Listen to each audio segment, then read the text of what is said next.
안녕하세요. 저는 현재 서울에서 작게 사업을 하나 하고 있는 30대 중반의 여성입니다. 세상에 돈 싫어하는 사람은 없을 텐데요. 저 역시 돈을 많이 벌고 싶어서 사업을 하게 되었습니다. 하지만 사업을 하면서 너무 돈만 쫓다 보면 오히려 돈이 따르지 않는다는 사실을 알게 되었어요. 그런데 이 사실을 모르는 사람들이 있었으니 바로 전 남친과 전 남친의 어머니였습니다. 모르는 사람한테 사기를 당해도 억울하고 분한데 결혼까지 약속한 사람들한테 배신을 당하니 정신을 못 차리겠더라고요. 전 남친 어머니는 저를 호구라고 불렀는데 처음부터 끝까지 저에 대한 마음에는 전혀 진심이 없다는 걸 알고 온몸에 소름이 끼쳤습니다. 어떻게든 저에게서 돈을 뜯어내려고 했던 사람들이었는데 제가 그걸 알고도 가만히 있을 사람은 아니었습니다. 아직 식도 올리지 않았는데 본인 아들 마음에 큰 상처가 났다며 법대로 해서 위자료를 받아내겠다고 하더군요. 그래서 어디 한번 해보라고 하고는 저도 법대로 해줬습니다. 명백한 증거 앞에서 제가 이길 수밖에 없는 싸움이었어요. 저는 20대 초반부터 사업을 구상했습니다. 공부를 썩 잘하지는 못해서 전문대를 나왔는데 일반 사무직으로 일을 하다 보니 제 인생에 미래가 그려지지 않더라고요. 매일 똑같은 일상에 정해진 월급을 받으면서 사는 것도 행복일 수 있지만 스스로 만족하지 못했습니다. 부모님은 다시 공부를 해서 4년제 졸업장을 따보면 어떻겠냐고 하셨으나 제가 좋은 대학에 붙는다는 보장도 없었고 제 머릿속에는 사업에 대한 꿈으로 가득했습니다. 자신 없어, 엄마. 그래도 일단 시작해봐. 시작이 반이라는 말도 있잖아. 고등학교 때 내가 공부를 잘했던 것도 아닌데 너무 부담 갖지 말고 일단 한번 해보는 거지 뭐. 엄마가 저렇게 말씀하시긴 했지만 제가 자신 없어 하고 마음이 없다는 걸 아시고는 더는 해보라는 말씀을 하지 않으셨습니다. 그래서 저는 고민 끝에 외삼촌을 찾아갔습니다. 젊으셨을 때 외삼촌께서 사업을 하셨는데 한때 돈도 많이 버셨고 사업 소환도 있으셨어요. 지금이야 다 접고 여행 다니며 노후를 즐기고 계셨는데 여쭤보면 도움이 되지 않을까 싶어서 만나러 갔습니다. 아니 이게 누구야? 지수야, 오랜만이다. 잘 지냈어? 네, 삼촌. 아직 대학생 아니야? 공부하느라 바쁘지 않아? 저 전문대라 벌써 졸업했어요. 아이, 벌써 그렇게 됐나? 네, 그때 외숙모랑 일본 여행 중이셔서 졸업식 때 못 오셨는데 기억 안 나세요? 아, 맞다. 내가 요즘 이런다. 정신이 없어. 하는 일도 없이 놀면서. 오랜만에 왔는데 저녁 먹고 가라. 엄마도 같이 오지 그랬어. 엄마한테는 얘기 안 하고 왔어요. 외삼촌한테 여쭤볼 게 있어서요. 저는 이날 외삼촌을 만나 제 사업에 대해서 말씀드렸습니다. 사업이라는 게 쉽게 도전할 수 있는 게 아니라는 걸 저도 잘 알고 있었기에 삼촌도 걱정을 먼저 하셨습니다. 하지만 제가 내민 사업 구상 계획서를 보시고 일단 돈부터 모으라고 하시더라고요. 내가 네 엄마 몰래 도와줄 수는 없어. 너도 알지? 잘 알죠. 엄마가 사업은 절대 안 된다고 하실 거예요. 나라도 그럴 거다. 사업은 절대 쉽게 접근해서는 안 되거든. 저는 이날 외삼촌을 만나 사업에 대한 얘기를 나눴고 그날 이후로 월급을 받으면 3분의 2는 저축을 했습니다. 꾸미는 비용만 줄여도 전보다 많은 액수를 저축할 수 있었고 주말에 할 수 있는 알바도 하면서 사업 자금을 마련했습니다. 아니, 너 또 나가? 주말 알바는 오늘이 마지막이야. 고생이다, 고생이야. 끝나고 바로 와. 닭볶음탕 할 테니까. 네가 제일 좋아하는 거잖아. 알았어. 엄마는 겉으로는 사업은 무슨 사업이냐고 하셨으나 제가 사업 자금 마련하려고 알바까지 하는 모습에 안쓰러워 하셨습니다. 그리고 결국 저를 믿고 지지해 주셨죠. 저는 젊은 층을 공략할 만한 아이템을 찾아 물건을 떼왔습니다. 모은 돈이 좀 되었기에 사무실을 얻을까 생각했었지만 그 전에 판매가 되는지부터 확인하고 싶어서 사업자 내고 제 방에서 물건을 판매하게 되었습니다. 하루에 아예 주문이 안 들어올 때도 많았고 많아야 몇 개 정도 파는 게 전부였지만 누군가 제 홈페이지에 방문해서 물건을 장바구니에 넣고 결제까지 이어지는 모습을 보니 희망이 보였습니다. 이때까지만 해도 부모님은 기대보다는 걱정이 더 크셨습니다. 제가 회사를 다니고 있는 중이기도 했고 괜히 회사에 방해되는 건 아닐까 싶은 마음에서였죠. 당장 퇴사를 하기엔 사업이 자리 잡은 것도 아니어서 두 가지 일을 병행하다 보니 체력적으로 힘들긴 했지만 그럼에도 재미가 있어서 유지할 수 있었습니다. 이후 주문량이 조금씩 늘면서 제 방에 책상과 컴퓨터 한 대만 두고 모두 비워야 했습니다. 물건을 쌓아둘 공간이 필요했고 포장을 위한 박스와 리본 등 부자재들을 놓을 자리를 만들어야 했거든요. 그러다 보니 부모님도 제가 사업에 진심인 걸 아셨고 사업에만 몰두하고 싶어서 충분히 고민한 뒤 퇴사도 하게 되었습니다.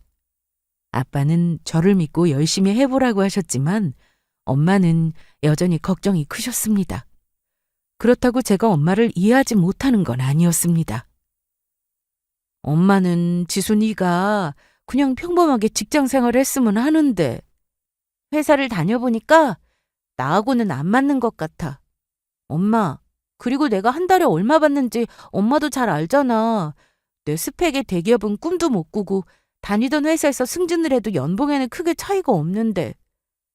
지수 인생인데 한 번 더 봐요. 망하더라도 지금 아니면 언제 저렇게 하고 싶은 거 해보겠어? 엄마는 아빠의 말씀에 해보라고 하시긴 했지만 걱정이 정말 크셨습니다. 그래도 아빠는 망해도 좋으니 한 살이라도 젊을 때 뭐든 해보라고 하시더라고요. 그 말씀이 저에게 정말 큰 힘이 되었습니다. 그리고 얼마 뒤 엄마도 결국 저를 믿고 적극적으로 응원해 주셨습니다.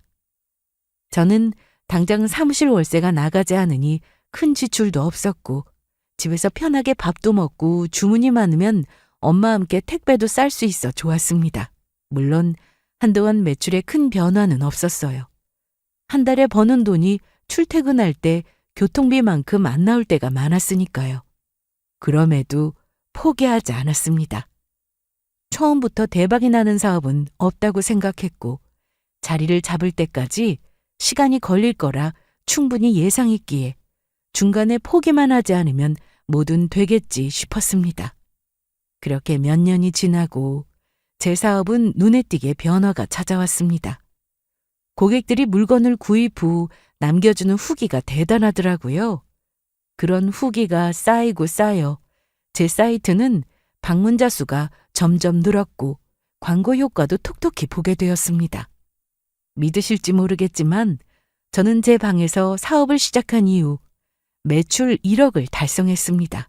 물론 그 안에서 빼야 할 금액이 많았어요. 재고 비용과 광고비 그리고 정산 주기 등등. 이것저것 빼고 제가 가져가는 순수익은 그보다 적었지만 하루에 몇 개만 주문이 들어왔던 때와 비교도 안 되게 성장해 있었습니다. 부모님이 제가 어떻게 일하고 얼마나 버는지 따로 옆에서 지켜보셨기 때문에 매출이 점점 늘어날수록 저를 많이 지지해 주셨습니다. 그런데 한 가지 문제가 생겼습니다. 매출이 늘어나는 만큼 집안 곳곳에 물건이 쌓여갔습니다. 지수야, 사무실은 나중에 얻더라도 창고는 따로 얻는 게 낫지 않을까? 베란다가 꽉 찼어. 미안해, 엄마. 뭐가 또 미안해. 앞으로 이보다 더 물건이 많아지면 그땐 둘 곳이 없잖아. 그래서 하는 말이야. 제가 쓰는 방 외에도 베란다까지 물건이 쌓이면서 부모님께 죄송하더라고요. 집은 집다워야 하는데 언젠가부터 창고처럼 느껴지기 시작했습니다. 일하는 공간과 쉬는 공간이 철저히 분리가 되어야 한다는 것을 알게 되었고 그래서 저는 그때부터 사무실을 따로 얻게 되었습니다. 회사라고 하기엔 규모가 크지 않고 정말 작은 공간이었지만 별도로 짐을 둘 수 있는 공간이 마련되어 있어서 불만 없이 사무실로 쓰기로 했습니다. 그게 제 첫 사무실이었어요. 규모는 작지만 매출은 계속 올랐습니다. 이러면서 저는 영어 공부도 부지런히 했습니다. 시간 없다는 말은 핑계라고만 생각했는데 정말 하루가 어떻게 흘러가는지 모를 정도로 바쁘게 살았습니다. 아침 일찍 일어나 새벽반으로 등록한 영어 학원에 가서 수업을 들었는데 가보면 직장인분들이 정말 많았어요. 매일 학원에 가는 게 때로는 귀찮고 그만둘까 하는 생각에 지칠 때도 많았는데 막상 학원에 가면 저보다 더 열심히 사는 사람들이 많아서 더 열심히 공부하게 됐습니다. 저는 단기간에 사무실을 확장하며 여러 번 이전을 하게 되었고 직원도 2명이나 채용해서 함께 일하게 되었습니다. 국내 도매 시장에서만 거래하다가 수익이 안정적으로 늘기 시작하자 저는 제 원래 목표였던 제품 제작을 시작했습니다.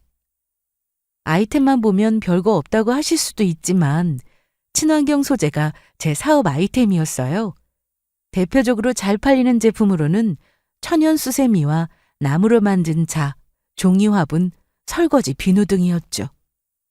아무리 좋은 제품도 디자인이 별로면 눈길을 끌기 어렵기 때문에 디자이너로 들어온 직원과 함께 제품 제작을 시작했고 제품 출시를 하고 나서 반응도 상당히 좋았습니다.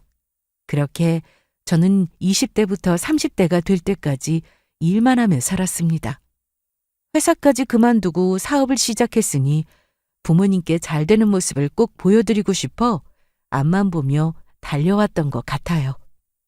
아빠는 언제나 제 뒤에서 묵묵히 지켜봐 주셨고 힘들면 언제든 그만둬도 된다고 하셨습니다. 지수야, 요즘 사업은 잘 돼?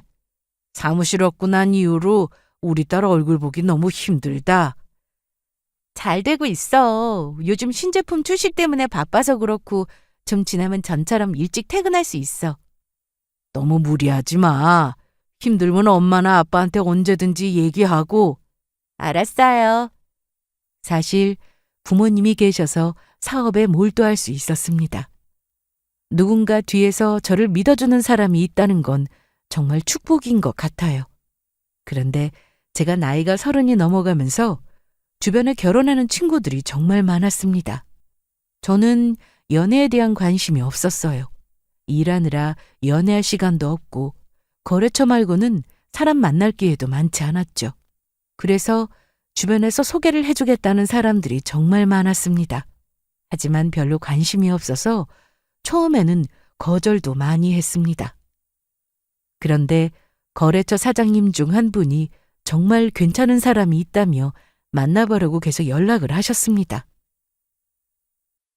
아이, 내 말 듣고 만나봐. 한번 보고 별로만 안 만나도 돼. 일하느라 바쁜데 제가 남자 만날 시간이 어디 있어요? 괜찮아요. 나랑 친구라니까. 사람이 진짜 괜찮아. 한 사장보다 나이는 2살 많고 평범한 직장인인데 사람이 아주 착실해. 저는 몇 번의 거절 끝에 만나보기로 했습니다. 거래처 사장님의 말대로 만나보고 아니다 싶으면 더는 소개 얘기는 하지 않는 걸로 하기로 했거든요. 그래서 큰 기대 없이 나가게 되었습니다. 그런데 대화를 해보니 생각보다 통하는 부분이 많았습니다. 제가 회사에 다니던 시절 느꼈던 부분을 이 사람도 공감하고 있었고 제가 사업을 하고 있으면서 힘든 부분이나 고충에 대해서도 잘 알고 있더라고요. 아직 나이도 젊으신데 대단하세요. 아니에요. 대단하다뇨. 그래도 사업이라는 게 쉬운 것도 아니고 성공한다는 보장도 없는데 시작하기 쉽지 않거든요. 그게 다 능력이에요. 직장인 해보셔서 아시겠지만 매일 쳇바퀴 굴러가도 똑같은 일상이라 사업하시는 분들 보면 그저 부럽습니다. 사업도 그래요. 하는 일이 정해져 있으니 회사에 다닐 때처럼 매일 일상이 거의 같죠. 만나서 이런저런 얘기를 하다 보니 유머 코드도 맞고 착하고 성실한 것 같이 보였습니다. 그래서 처음 만난 이후로 가끔 전화나 문자 정도만 하면서 지내게 되었어요. 이때까지만 해도 저는 결혼에 대한 생각은 없었습니다. 일이 더 좋았고 목표로 한 곳까지 오르고 싶은 욕심도 컸고요. 그래서 소개로 만난 이 사람이 만나자고 해도 시간 내기가 쉽지 않았어요. 퇴근 후 제품 개발에 신경 쓰느라 하루하루 정말 바쁘게 지냈죠. 그런데 제가 늦게 끝나면 끝나는 대로 일찍 일을 마치면 또 그 시간대로 저에게 맞춰서 약속을 잡더라고요. 심지어 회사에서 야근하고 있는데 직원들과 함께 마시라며 커피를 가져다 놓고 가기도 했습니다. 아니요, 언제 두고 가셨어요? 방금 전이요. 입구 앞에 두고 바로 문자 드린 거예요. 얼음 녹을까봐. 그럼 전화하시지 않고요. 괜히 일에 방해될 것 같아서요. 얼른 일하세요. 그리고 나중에 시간 되시면 제가 밥 사고 싶으니 시간 좀 꼭 내주시고요. 처음에는 이런 관심이 부담되어 솔직하게 다 얘기한 적도 있었습니다. 그랬더니 부담 갖지 말고 친구처럼 지내자고 하더군요. 그런데 남녀 사이에 친구라는 건 말도 안 되는 일이고 1년 동안 저에게 한결같은 모습을 보여주면서 저도 조금씩 마음을 열기 시작했습니다. 그리고 저희는 결국 사귀게 되었습니다. 친절함이 몸에 배어있는 사람이라 제 지인들에게도 참 잘했어요. 특히 운전 중에 사람의 본 성격이 나타난다고 하는데 남자친구는 운전 중 욕을 하거나 클락션을 누르는 일도 없었습니다. 저는 남친의 그런 느긋한 면이 좋더라고요. 하나하나 나열해보면 별거 아니고 사소해 보일 수도 있지만 그런 사소한 모습을 통해 사람의 성격을 알 수 있는 거잖아요. 그리고 본격적으로 사귀기 시작한 이후 평일보다 주말에 주로 만나곤 했는데 우연히 남자친구 어머니를 보게 됐습니다. 한 번은 식당에서 밥을 먹고 있는데 남자친구가 누군가와 통화를 하더라고요. 저 지수랑 밥 먹고 있어요. 여기 종로예요. 진짜요? 네, 알겠어요. 누구? 엄만데 마침 이 근처 계신다고 하시네. 정말? 그런데 잠시 뒤 남친의 어머니가 식당으로 들어오셨고 갑자기 인사를 하게 되었습니다. 안녕하세요. 앉아요, 앉아. 내가 이 근처에 있었는데 아들이 여기서 밥 먹고 있다고 해서 잠깐 들러봤어요. 우리 아들이 어떤 아가씨를 만나는지 궁금하기도 했고. 식사는 하셨어요? 그럼요, 먹었죠. 그럼 얼른 식사해요. 아들, 데이트 잘하고 이따 집에서 보자. 네, 엄마, 들어가세요. 식사를 하던 중에 갑자기 일어난 일이라 당황했는데 미안해. 엄마가 식당 안까지 들어오실 줄은 몰랐어. 괜찮아. 다 먹었으면 일어날까? 영화 시간 다 되어간다. 그러자. 내가 낼게? 아니야, 내가 낼 거야. 저희 얼마예요? 계산 이미 됐는데요. 네? 아까 어머님 맞으시죠? 미리 계산하겠다고 하셔서 결제했습니다. 아, 엄마가 결제하고 가셨나 보다. 남친 어머니는 이날 미리 밥값을 계산하고 가셨고 그날 이후로도 신경을 많이 쓰시는 게 눈에 보였습니다. 길 가다 예뻐서 샀다면서 남친과 커플로 가방에 달고 다니면 좋겠다며 예쁜 키링을 남친 편에 보내기도 하셨어요. 이게 뭐야? 엄마가 너 주라고 하시더라. 너무 귀엽다. 우리 엄마도 참 주책이야. 뭘 이런 걸 사고. 우리 엄마도 아기자기한 거 정말 좋아하셔. 주책이라는 말은 하지 마. 알았어. 그런데 이거 가방에 달까? 그러자. 너무 이쁘다. 저는 남자친구 집에도 종종 놀러 갔는데 어머님이 저를 굉장히 예뻐해 주셨습니다. 남친을 통해 제가 어떤 음식을 좋아하는지 미리 들으시고는 점심을 따로 준비해 주시기도 하셨고 모든 제 입장에서 생각하시는 분이셨어요. 지수가 닭볶음탕을 좋아한다고 들었어? 네, 맞아요. 입에 맞을지 모르겠지만 내가 아주 정성 들여서 만든 거니까 맛있게 먹어줘. 네, 잘 먹겠습니다. 우리 엄마 집에 잘 안 계셔. 친구분들 만나러 다니시느라 바쁘거든. 진짜 이럴 때 보면 내 엄마가 아니라 지수 엄마 같다니까. 지훈이 너는 엄마가 얼마든지 해줄 수 있잖아. 그냥 한번 해본 말이에요. 그만큼 지수를 잘 챙겨주신다는 거죠. 남친은 연애 중에 결혼에 대한 얘기도 참 많이 했습니다. 저도 이런 남자와 결혼해서 가정을 꾸리면 좋겠다는 생각을 많이 했어요. 저에게 그 누구보다 다정한 사람이었고 누구보다 남친의 어머니도 너무 좋은 분이었으니까요. 그리고 얼마 뒤 남자친구도 저희 집에 인사를 하게 되었습니다. 남친은 넉살이 좀 좋은 편이라 첫 만남이었지만 저희 부모님과 얘기도 편하게 하는 모습을 볼 수 있었습니다. 저희 아버지께서 제가 어릴 때 돌아가셨거든요. 그래서 아버지 정을 모르고 컸습니다. 제가 지수랑 결혼하면 아버님을 제 친아버지라 생각하고 살고 싶습니다. 그래요. 나도 자식이 우리 지수 하나뿐인데 자식 하나 더 생겼다고 생각하면 좋지. 감사합니다. 아빠도 남친이 살갑게 하고 어른한테 잘하려고 하는 게 눈에 보이니까 좋게 보셨습니다. 엄마도 좋아하셨고요.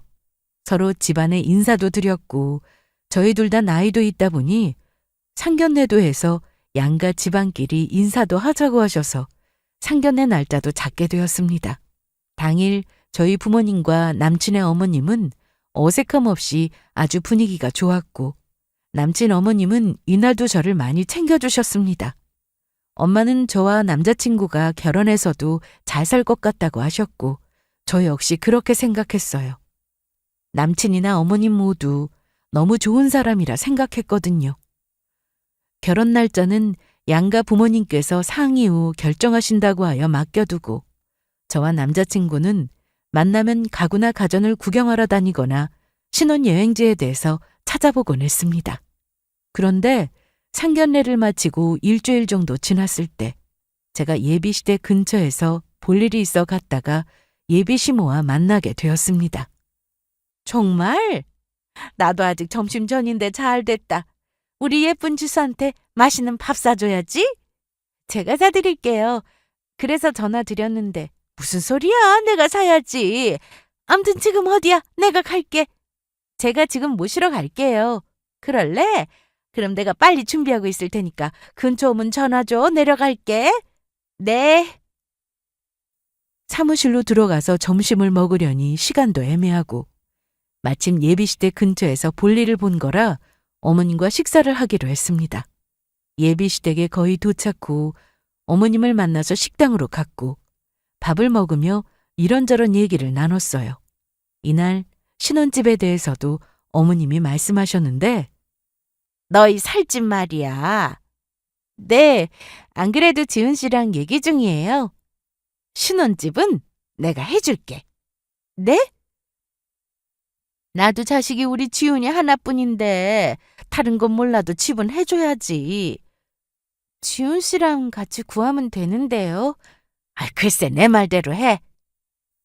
이날 어머님과 식사 중 갑자기 신혼집을 구해준다고 하셨고 요즘 집값이 한두 푼도 아니고 해서 둘이 알아보겠다고 했으나 꼭 해주고 싶으니 사양하지 말라고 하셨습니다. 저는 남자친구와 다시 얘기해볼 생각으로 일단 알겠다고 했어요. 어머님, 저 화장실 좀 들렸다 갈게요. 차키 드릴 테니까 차에 먼저 가 계실래요? 그래 알았다. 천천히 볼일 보고 나와. 이날 아침도 안 먹어서 허기진 상태라 급하게 먹었는데 그래서인지 배가 너무 아파 화장실에 갔습니다. 그리고 어머님이 오래 기다리시는 것 같아 서둘러 나가서 차에 탔는데 어머님 죄송해요. 오래 기다리셨죠? 그래 알았다니까. 내가 집에 가서 전화할게. 끊어. 천천히 나와도 된다니까. 어머님은 통화 중이셨는데 제가 차에 타니까 급히 끊으시더라고요. 이때까지만 해도 별 생각하지 않았는데 이게 아주 중요한 전화였습니다. 지수 넌 이제 회사 들어가는 거지? 네, 어머님 모셔다 드리고 갈게요. 뭐하러 빙 돌아가. 그냥 저 앞에서 내려줘. 금방인데요 뭘. 그렇게 저는 어머님이 사시는 아파트 입구까지 다시 모셔다 드렸고 바로 회사로 들어갔습니다. 그런데 회사에 도착 후 차를 보니 오전까지만 해도 없었던 흠집이 나 있더라고요. 눈에 띄는 정도라 어디서 흠집이 생겼나 싶어 블랙박스를 돌려봤는데 아쉽게도 누가 그런 건지는 찍히지 않았습니다. 하지만 그보다 더 중요한 게 블랙박스에 들어 있었습니다. 제가 생각도 못한 내용이었는데 망치로 머리 한 대를 얻어맞은 기분이 들 정도로 충격적이었죠. 오후에 할 일이 산더미였지만 이 일 때문에 저는 아무 일도 하지 못했고 두통약을 먹을 정도로 머리가 지끈거렸습니다. 블랙박스에 녹음된 내용은 바로 예비시모의 통화 내용이었습니다. 아까 식당에서 제가 화장실에 간 사이 혼자 차에서 누군가와 통화를 했던 모양이었어요. 그런데 그 내용을 가만히 듣고 있으니 제 이름도 나오고 본인 아들 이름도 나왔죠. 심지어 저를 호거라고 불렀는데 신나게 통하는 목소리를 들으니 입을 다물기가 어려웠습니다.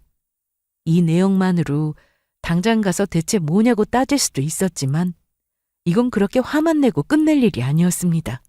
저를 완전히 농락한 일이었으니까요. 그동안 저에게 본인 자식보다 더 잘해주던 시모의 검은 속내를 알게 된 이상 저도 가만히 있을 수는 없었습니다. 기가 막혔던 저는 남자친구를 저에게 소개해준 거래처부터 찾아갔습니다. 아니, 한 사장, 연락도 없이 어쩐 일이야? 김지훈 그 사람하고 정말 친구 맞아요? 오, 친구지. 그건 왜? 솔직히 말해요. 두 사람 친구 아니죠? 어떻게 아는 사이인데 저한테 그런 놈을 소개해줬어요? 네? 이날 저는 거래처 사장을 만나 따져 물었습니다. 무슨 일이냐고 묻길래 대답부터 하라고 다그쳤더니 결국 솔직하게 말을 하더라고요. 사실 친구 사이는 아니야. 그럼요? 나랑 일 같이 하는 동료가 있는데 그 동료하고 친구야. 그러니까 나하고는 그냥 몇 번 인사만 했지. 그러면서 잘하는 사이라고 나한테 소개를 해줬단 말이에요? 예전에 사무실 오픈할 때 한 사장도 와서 같이 사진 찍었잖아. 그 사진 보고 계속 소개시켜달라고 하더라고. 그래서 내가 아무나 안 만난다고 안 된다고 했어. 젊은 나이에 성공해서 돈도 잘 버는데 평범한 직장인을 만날 리 없다고 딱 잘라 말했다고. 그런데 너무 예쁘다면서 계속 소개 좀 해달라고 해가지고. 거래처 사장이 중간에서 다리를 놔준 게 아니라 남자친구가 일방적으로 저를 소개해달라고 했답니다. 뭐 사진 한 장 보고 만나보고 싶은 생각이 들 수도 있으니 거기까진 이상할 게 없다고 볼 수도 있지만 블랙박스에 녹음된 내용을 들어보면 이건 100% 저에게 의도적으로 접근한 거였습니다. 예비시모와 남자친구가 서로 무슨 얘기를 나눴는지 알아야 했고 그래서 저는 기회를 잡아야 했습니다. 일단 아무것도 모른 척하고 평소대로 남자친구와 약속을 잡았습니다. 제가 만나자고 하면 남친은 다른 약속이 있어도 취소하고 오던 사람이라 일을 마치고 늦은 시간이었는데도 회사 앞까지 찾아왔습니다. 자, 이거 받아. 또 사왔어? 또라니, 내가 약속했잖아. 결혼해서도 자기한테 꽃 한 송이라도 매일 선물하겠다고. 이제 그만 사. 싫어. 내가 하고 싶은 대로 할 거야. 사귀기 전부터 남자친구는 저를 만날 때면 항상 장미 한 송이를 사왔는데 만나는 내내 빈손으로 저를 만나러 나온 적이 없었습니다. 매일 그런 약속을 지킨다는 건 쉬운 일이 아니었기에 그 정석이 대단하다 생각했었습니다. 하지만 그 또한 계획된 일이라고 생각하니 배신감이 너무 컸습니다. 그래서 저는 이게 잘못이라는 걸 알고 있었지만 남친의 핸드폰을 보고 싶었습니다. 평소 저희는 서로의 핸드폰을 보지 않았어요. 바로 앞에 있어도 절대 손대지 않았죠. 저는 물론 남자친구도 잠금이 없기 때문에 보는 건 어려운 일이 아니었습니다. 그동안 서로 믿고 만났으니 핸드폰을 열어볼 일이 과연 있을까 싶었는데 저에게는 이 방법밖에는 없었습니다. 하지만 남자친구가 이날은 손에서 폰을 놓지 않고 있길래 볼 기회가 없었습니다. 그런데 그때 회사 직원한테 전화가 왔어요. 아, 정말? 내가 다시 사무실 가려면 시간이 좀 걸릴 텐데 일단 내가 확인해보고 다시 전화 줄게. 회사에 무슨 일 있어? 그건 아닌데 사이트에 잘못 올라간 상품이 있어서 확인해달라고 하길래. 나 노트북 있는데 줄까? 가져왔어? 원래 차에 항상 가지고 다녀. 저번에도 내 노트북으로 일했었잖아. 잠깐만 기다려. 그래서 저는 남자친구한테 노트북을 건네받고 급히 사이트를 열었는데 오른쪽 하단에 카톡이 로그인되어 있더라고요. 제가 일하는 동안 남친은 저를 마주보고 앉아 책을 보다가 핸드폰 게임을 하고 있었고 이게 기회다 싶었습니다. 그리고 저는 카톡을 열어 어머님과 나눈 대화를 확인했어요. 그런데 일일이 확인할 시간이 없었습니다. 저는 제 핸드폰을 꺼내 문자를 보는 척하며 대화창을 통으로 영상으로 찍었습니다. 이게 뭐라고 손이 덜덜 떨리더라고요. 그렇게 빠르게 일을 마치고 저는 급히 회사에 들어가 봐야 한다고 해서 이날은 평소보다 빨리 헤어졌는데 사무실에서 늦은 시간까지 퇴근을 하지 못했습니다. 남친과 남친 어머니가 서로 주고받은 내용을 보니 너무 기가 막혔거든요. 블랙박스에서 통화 내용을 듣고 대충 짐작은 했지만 다른 일도 아니고 사람의 마음을 가지고 이러면 안 되는 거였습니다. 예비시모가 집을 사준다는 말도 사실이 아니었습니다. 그냥 대충 집 사준다고 했다가 문제가 생겼다고 하면 제가 속아 넘어올 거라 생각했더군요. 본인들이 얼마나 큰 잘못을 하고 있는지 혼쭐을 내줘야겠다 생각했습니다. 그런데 마침 바로 다음 날 남친의 어머니가 할 얘기가 있다며 저를 보자고 하셨습니다. 어떤 얘기를 하실지 저는 이미 알고 있었지만 모른 척하고 예비 시댁으로 향했습니다. 어서 와, 우리 지수. 밥은 먹었어? 네. 커피 줄까? 아님 녹차? 괜찮아요. 그런데 오늘 보자고 하신 용건이 아이, 뭐 이렇게 급해. 차도 마시고 천천히 얘기하지 뭐. 제가 회사에 바로 들어가 봐야 하니까 바로 말씀해 주세요. 이따가 우리 지훈이 퇴근하고 오면 같이 불러서 얘기할까 했는데 워낙 사안이 급해서 말이야. 말씀해 보세요. 저기 내가 여기저기 투자하고 다니는 건 지수 너도 알지? 네. 그게 문제가 좀 생겼어. 혹시 돈 문제인가요? 어떻게 알았어? 역시 사업을 하니까 바로 아네. 나랑 같이 투자하는데 친구가 있는데 정말 괜찮은 투자처를 알아왔더라고. 내가 이번에 너네 신혼집 때 해주기로 했는데 이번 투자만 잘 되면은 집값도 한 번에 해결돼. 사실 이거 아니어도 내가 가진 돈으로 충분히 집 한 채 사줄 수는 있는데 여기저기 돈이 묶여가지고 당장 빼지를 못하네. 아, 그래서 저한테 돈을 좀 해달라 이 말씀이세요? 그래, 맞아. 얼마나요? 2억. 2억 정도는 저도 바로 드릴 수 있죠. 내가 그럴 줄 알고 너한테 바로 얘기하는 거야. 내가 진짜 이래서 널 좋아하는 거야. 무슨 말을 하면 바로 알아듣고. 그런데 어쩌죠? 통장에 2억이 있긴 한데 어머님께 드릴 돈은 없네요. 뭐? 그게 무슨 소리야? 제가 지훈 씨랑 결혼한 것도 아닌데 엄연히 우린 남이에요. 남한테 2억이나 되는 큰 돈을 달라는 게 말이나 되나요? 아니, 지수야. 곧 결혼 날짜 나오면 금방 결혼 준비해서 식도 올릴 거고 상견례까지 다 했으면 이미 가족이나 마찬가지지 무슨 말을 그렇게 해. 좀 서운하다. 그건 어머님 생각이시고요. 아무리 생각해봐도 이 결혼은 제가 너무 손해보는 것 같아서 못하겠어요. 뭐? 그럼 이만 일어나겠습니다. 아니, 너 지금 이게 무슨 짓이야? 결혼이 무슨 장난이야?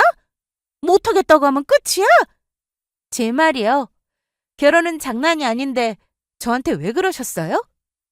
저는 그 말을 하고는 바로 나왔고 회사에 들리지도 않고 집으로 왔습니다. 그리고 부모님께도 제가 아는 모든 사실과 함께 이 결혼은 못하겠다고 말씀드렸어요. 이날 아빠는 화를 크게 내셨고 저는 부모님께 너무 죄송했습니다. 그럼에도 엄마와 아빠는 저를 끝까지 믿고 차라리 식 올리기 전에 이런 일이 생긴 게 천만다행이라고 하셨어요. 저녁 8시가 넘은 시간에 남자친구한테 전화가 왔는데 제가 결혼을 못하겠다는 말을 전해 들었는지 난리가 났습니다. 네가 들은 그대로야. 왜 그래? 나한테 뭐 화나는 일 있어? 내가 잘못한 게 있으면 말해. 그리고 아무리 화가 나도 그렇지 결혼을 한다 안 한다 이러는 건 아니지. 우리 엄마가 아까 너 만나고 나서 나한테 전화하고 울기까지 하셨어. 아, 그래? 야, 한지수. 너 말 계속 그렇게 할 거야? 그럼 내가 어떻게 해야 하는데? 너 너랑 결혼하는 일 없을 거야. 너 마음 변했다는 이유로 일방적으로 결혼 깨면 어떻게 되는지 몰라? 어떻게 되는데? 이혼해야 위자료 내는 줄 알지? 파혼도 마찬가지야. 상대가 파혼 요구할 때 이유가 정당하지 않으면 위자료 줘야 한다고. 일 크게 만들지 말고 일단 만나자. 만나서 얘기해. 엄마가 당장 너 만나서 얘기해서 잘 풀어주래. 내가 잘못한 게 있으면 말을 해. 사과도 하고 고치고 그럴게요. 사과하겠다고? 그래. 감당할 수 있겠니? 무슨 감당. 내가 잘못했으면 사과하는 게 맞지. 그런데 내가 잘못한 거 사과하면 너도 우리 엄마한테 죄송하다고 한마디 정도는 해야 돼. 우리 둘이 풀 문제를 가지고 결혼을 한 해 만에 한 건 네가 경솔한 거니까. 그럼 어머님 모시고 같이 와. 잘못한 사람은 사과하자며. 아, 그래. 알았어. 모시고 갈게. 전화를 끊고 1시간 정도 지난 후 남자친구와 어머님이 찾아왔고 저희 부모님은 평소와는 완전히 다른 태도로 인사도 받지 않으셨습니다. 분위기가 이상한 걸 느낀 남자친구는 제가 왜 파혼 얘기를 꺼낸지 그 이유는 알지 못한 채 일단 사과부터 했습니다. 지수야, 미안해, 그래, 지수야. 우리 아들이 이렇게 사과하는데 받아줘라, 응? 원래 사과라는 게 뭘 잘못했는지 얘기하고 사과를 하는 게 맞는 거 아닌가? 야, 김지훈. 넌 네가 뭘 잘못했다고 생각해? 그거 들으려고 온 거잖아. 그럼 아무것도 모르고 그냥 사과한 거야? 의미 없이? 그게 아니라. 지수야, 내가 널 잘못 본 거야? 갑자기 이게 뭐 하는 거니? 어른 놀리는 것도 아니고. 상대가 이렇게 나오면 못 이기는 척하고 용서할 줄도 알아야 현명한 사람이지. 어머님이라면 이런 상황에 용서가 되겠어요? 저한테 일부러 접근한 사람인데 용서가 되겠냐고요? 뭐? 그게 무슨 말이야? 네가 더 잘 알지 않냐? 너 그 거래처 사장하고 무슨 사이야? 친구라며.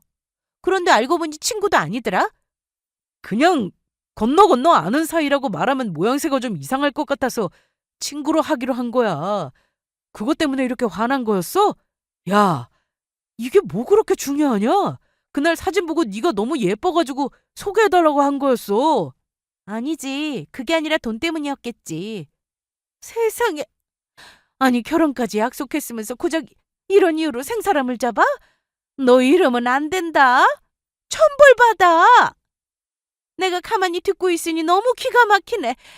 파혼하고 싶어서 아무 이유나 갖다 붙이는 것 같은데 너 혹시 남자 생겼니? 남자요? 제가 어머님 아들인 줄 아세요? 저 그런 양아치 짓 안 합니다. 지수야! 너 내가 이거 절대 조용히 못 넘어가. 네 입에서 먼저 파혼 얘기 나왔으니까 네가 이번 일 책임져라. 우리 아들한테 상처 주고 너 잘 살 것 같아? 내가 이거 법대로 해서 아주 위약금 제대로 받아낼 거니까 각오해. 네, 그러세요.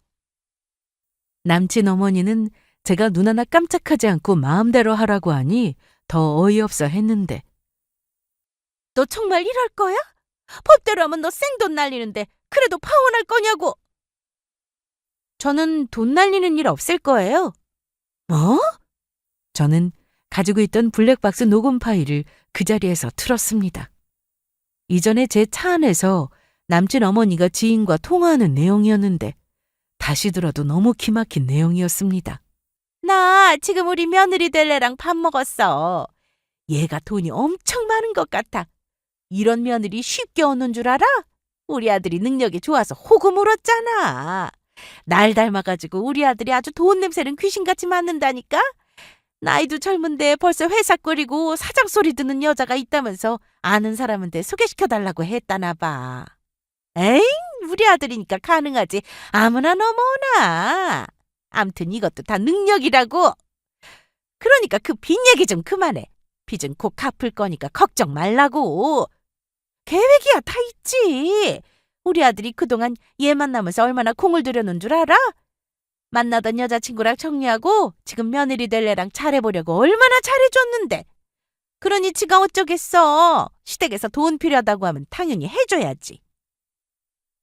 남친 어머니는 자기 목소리가 흘러나오자 처음엔 이게 뭐냐고 했다가 빚 얘기가 나오자 얼굴이 빨개지며 어쩔 줄 몰라 했습니다. 이게 뭐야?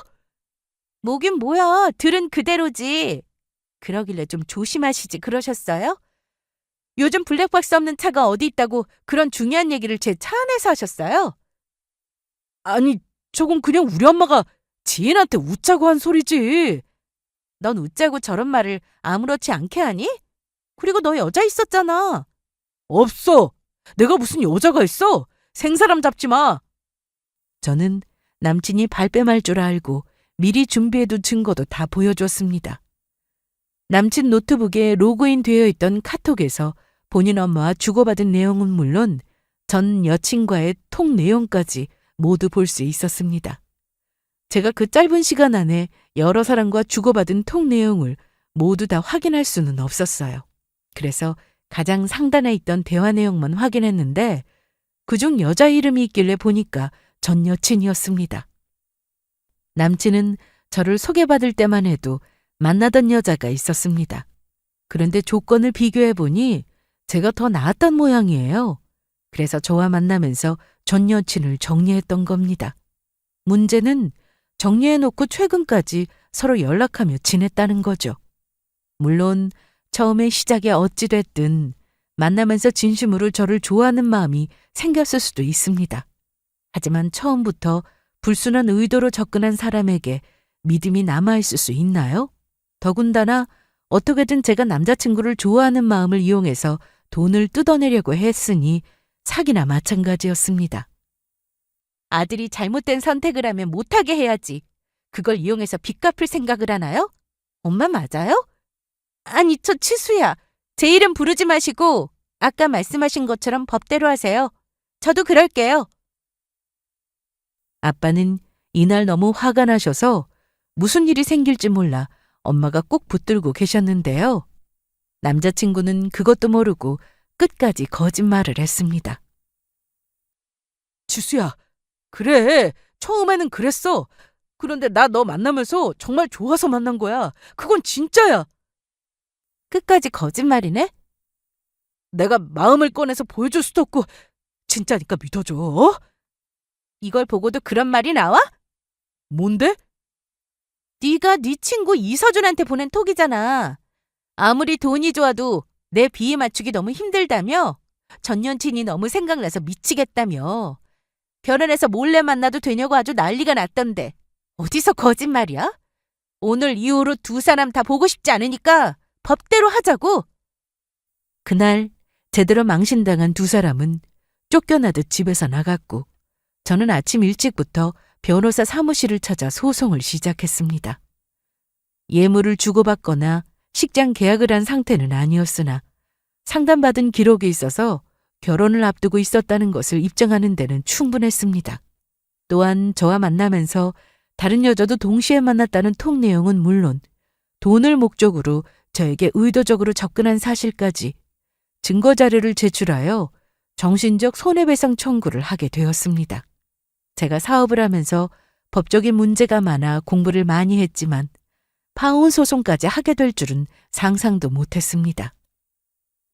소송이 진행되고 남자친구 측에서 그 어떤 것도 입증해내지 못하게 되자 용서해달라며 몇 번 찾아왔는데요. 괜한 시간 낭비였습니다. 사무실에서는 직원들이 있어서 쉽게 들어오지 못했고 집에는 부모님이 계시니 저를 만나기는 쉽지 않았어요. 저 역시 만나고 싶은 생각이 전혀 없었고요. 소송이 끝나기까지 많은 시간이 걸리긴 했지만 변호사 사무실에서도 예상한 대로 남친 측에서 저에게 위자료를 주는 것으로 판결이 났습니다. 돈을 받아내기 위함보다는 본인들이 얼마나 큰 잘못을 했는지 보여주고 싶어서 시작한 일이었어요. 그렇게 소송도 끝나고 더는 보는 일이 없길 바랐는데 제 남친은 제가 번호를 차단하자 다른 사람의 폰으로 저에게 전화도 하고 문자도 보냈습니다. 지수야, 잘 지내니? 보고 싶다. 전화 안 받네. 혹시나 마주칠까 싶어서 여태 집 앞에서 기다리다 간다. 문자 확인하면 전화 줘.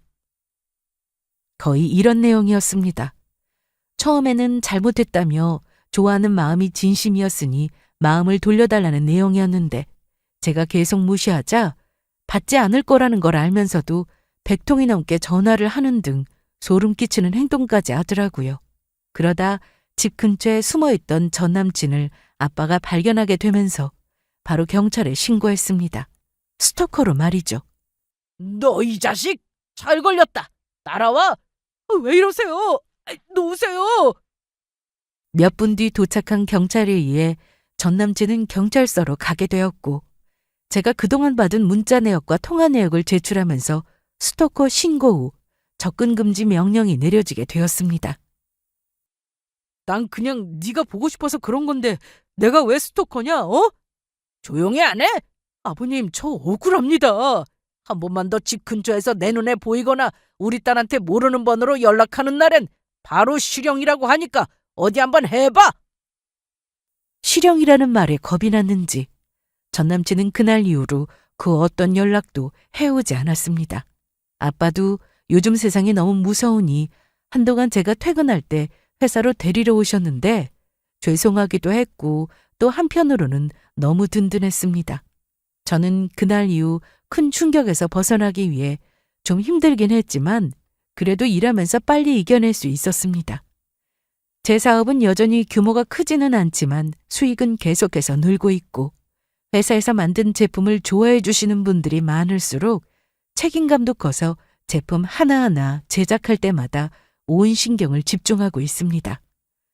언젠가 시간이 많이 흘러서 정말 진실된 사람을 만나면 모를까. 저는 일하면서 제 인생을 즐기려고 합니다. 그러니 응원 많이 해주시고 제 사연은 여기서 이만 마치겠습니다. 들어주셔서 고맙습니다.